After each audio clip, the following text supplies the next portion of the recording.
صحبت محمدا وكتبت عنه، ففرح الرسول به، فخلع الرسول رداءه وثوبه وأعطاه معاوية هدية له.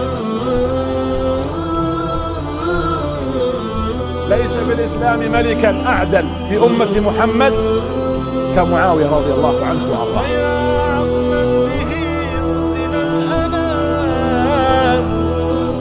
أمير المؤمنين فدتك نفسي، وخال المؤمنين لك السلام. صحبت محمدا وكتبت عنه، وأنت بكل مكرمة إمام.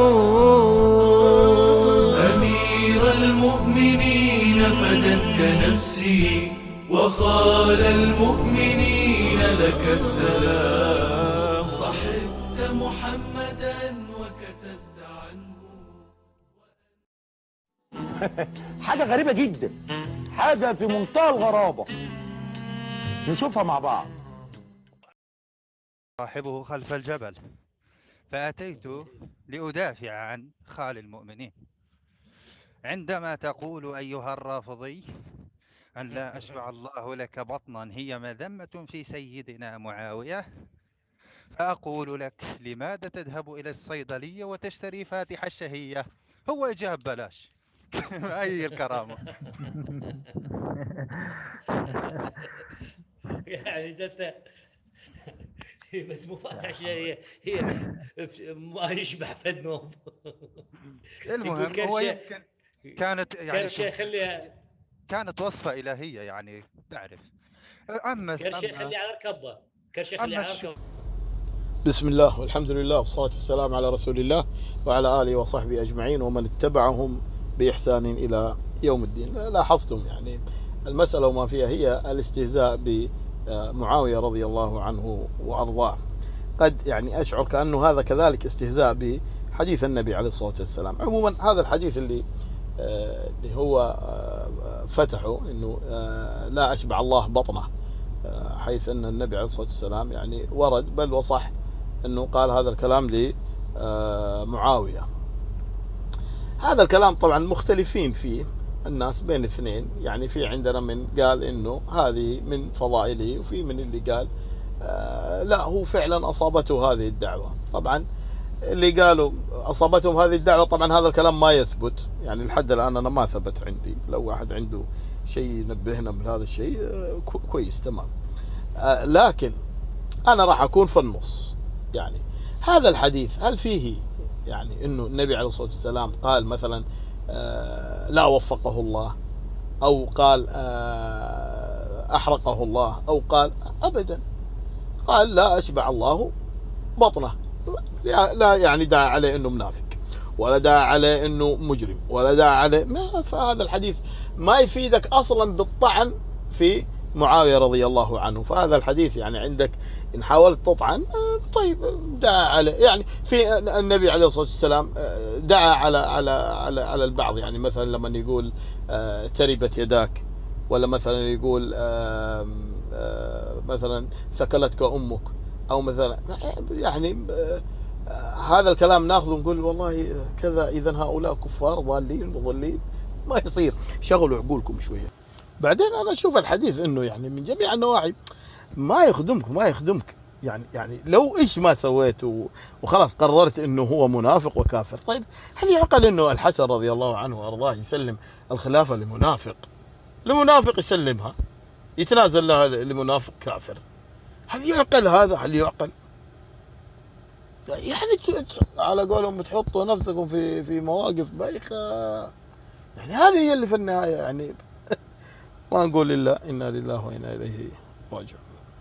نسمع الباقي. أما الشبهة الثانية وهي أن محمد بن أبي بكر خال المؤمنين، فأنا أقول أن محمد بن أبي بكر أسقطت عنه الجنسية بعد مو خال المؤمنين.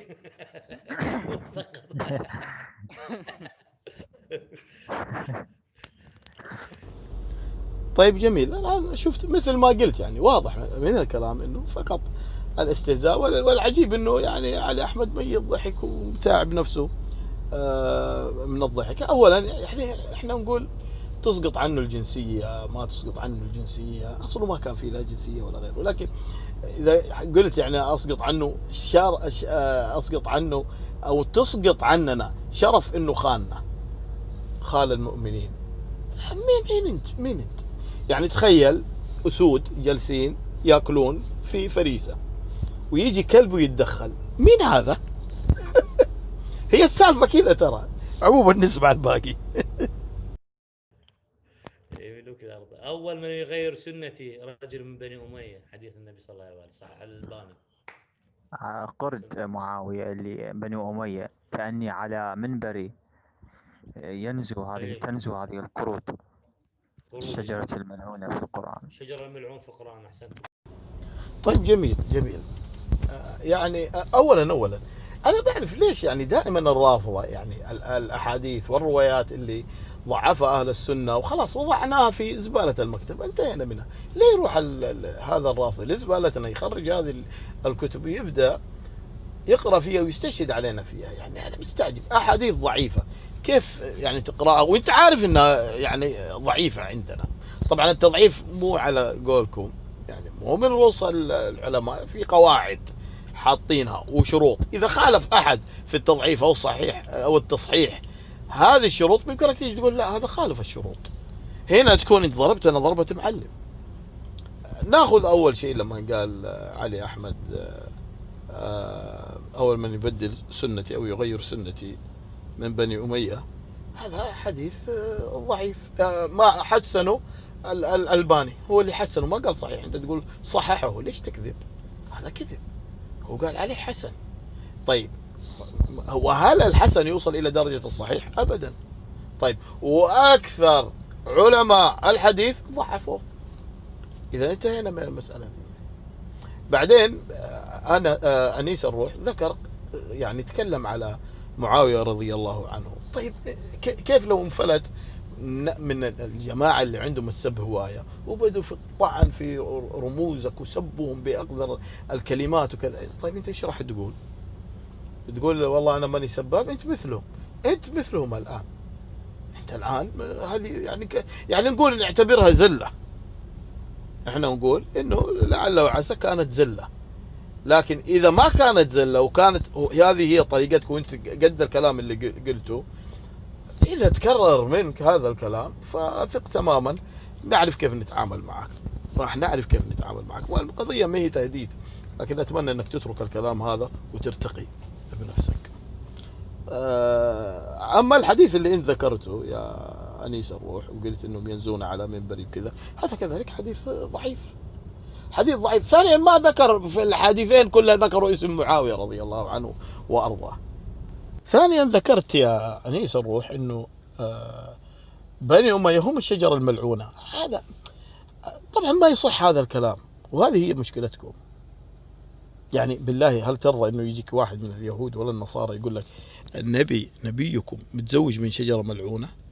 نعم. ليش؟ لأنه النبي عليه الصلاة والسلام متزوج من بني أمية، تزوج من بني أمية، بل بني أمية تزوج منهم آل البيت كذلك. طيب كيف الحال؟ بل انه عثمان رضي الله عنه متزوج من بنتين من بنات النبي عليه الصلاة والسلام، وهذا ثابت. طيب كيف هنا كيف المشكلة؟ كيف صار ذحين الآن؟ بل انه نعم النبي عليه الصلاة والسلام متزوج اخت معاوية رضي الله عنه اللي هي ام حبيب ام المؤمنين. طيب كيف تحل المشكلة هذه الآن؟ هل ترضى أحد يجي يقول لك مثلا إنه ترى زوجتك من شجرة ملعونة؟ ما راح ترضى. طيب كيف ترضاها على نبيك عليه الصلاة والسلام؟ يعني المسألة تريدون الطعن في أصحاب النبي عليه الصلاة والسلام، تطعنون في النبي عليه الصلاة والسلام وعادي كأنه ما في شيء.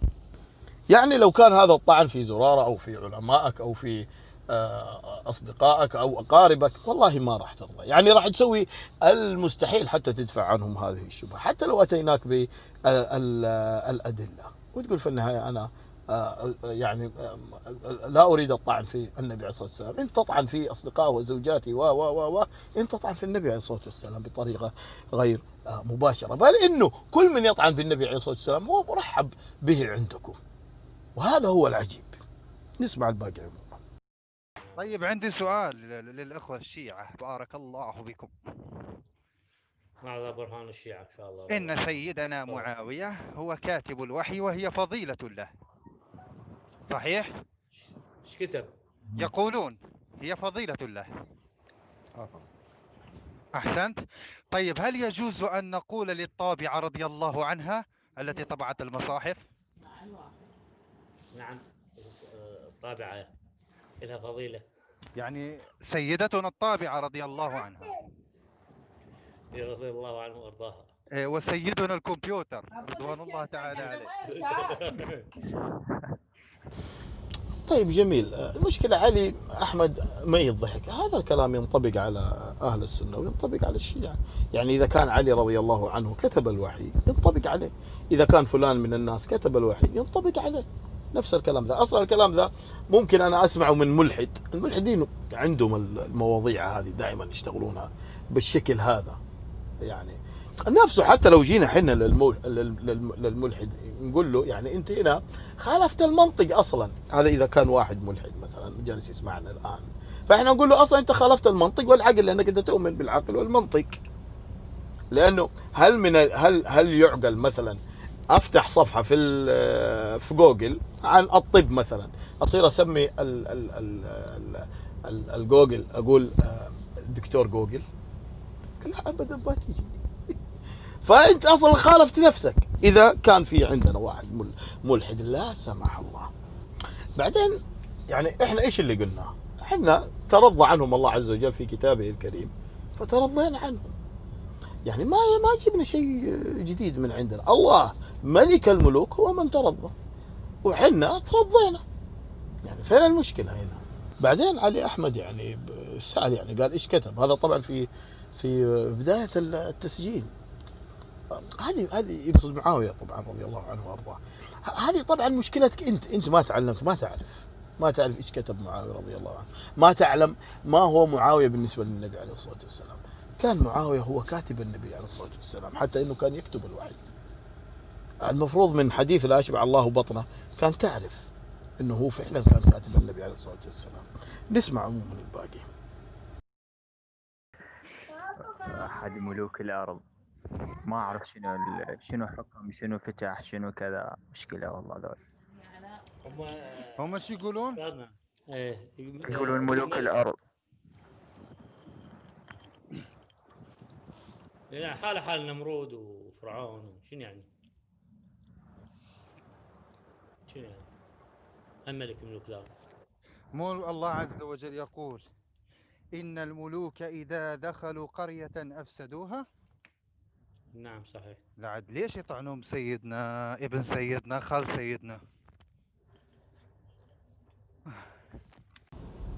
طيب جميل، والله من أعجب ما رأيت. يعني هنا المفهوم يعني من كلامهم إنه يظنون كل ملك هو فاسق، هو مجرم، هو مثل النمرود. ليه؟ عشان اسمه ملك. وبعدين كمان أنس جايب لهم آية. يعني يا جماعة الخير، طيب سليمان عليه السلام كان ملك، طيب كيف تحلون هذه؟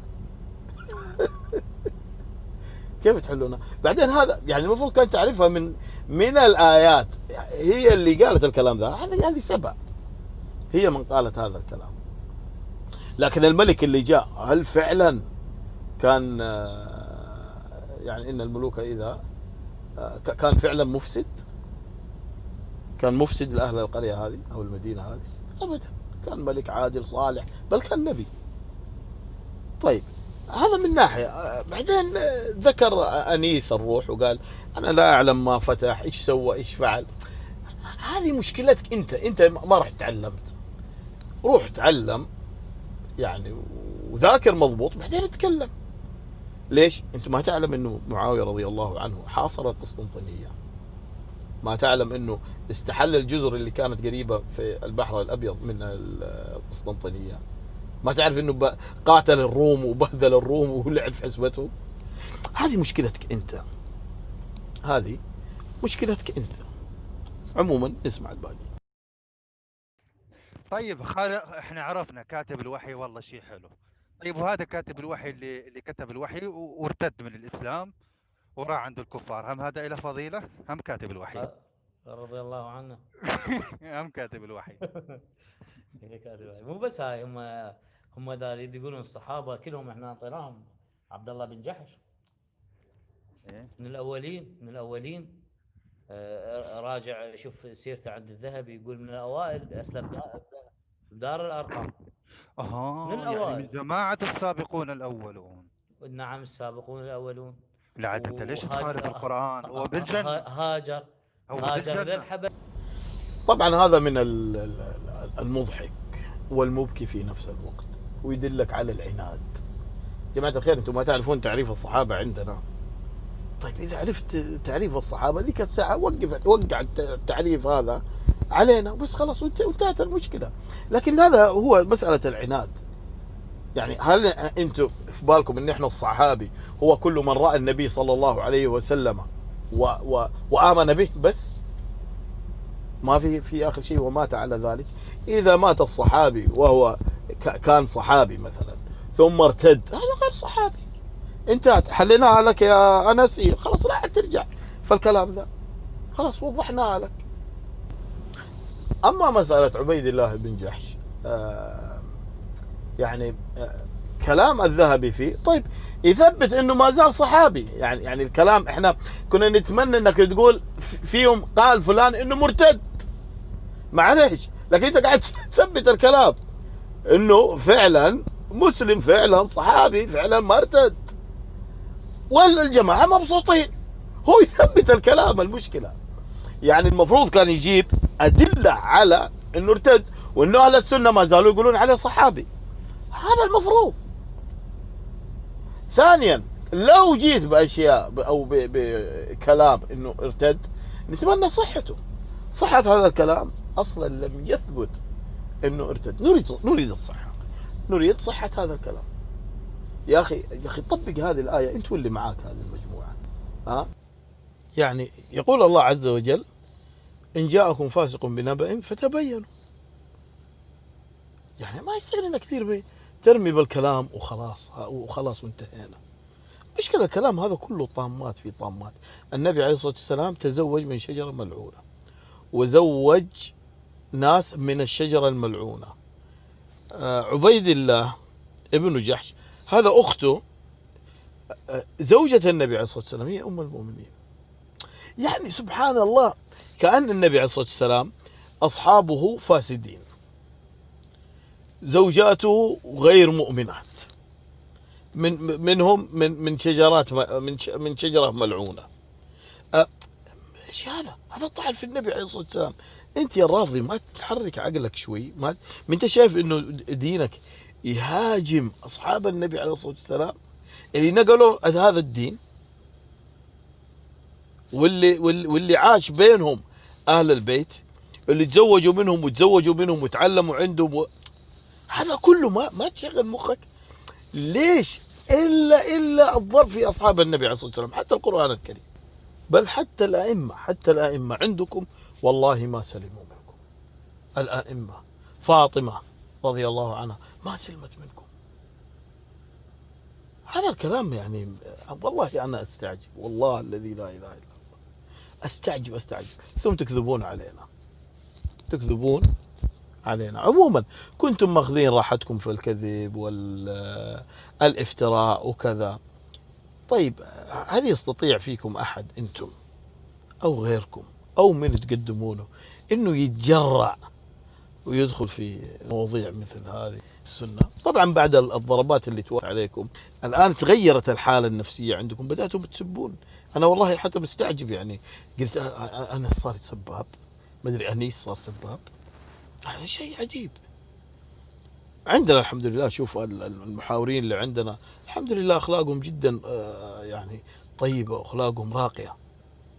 احنا لو فيكم أي إنسان حس إنه هو يستطيع يتفضل.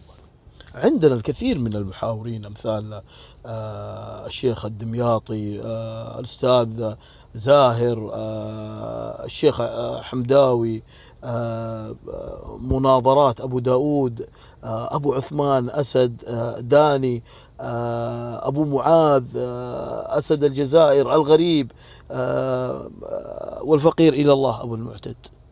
موجودين الشباب، عندنا شباب كثير موجودين جاهزين، والله جاهزين، يستطيعون أنهم يعني بل إنكم تخافون تقابلونهم. هذا اللي أشعر فيه.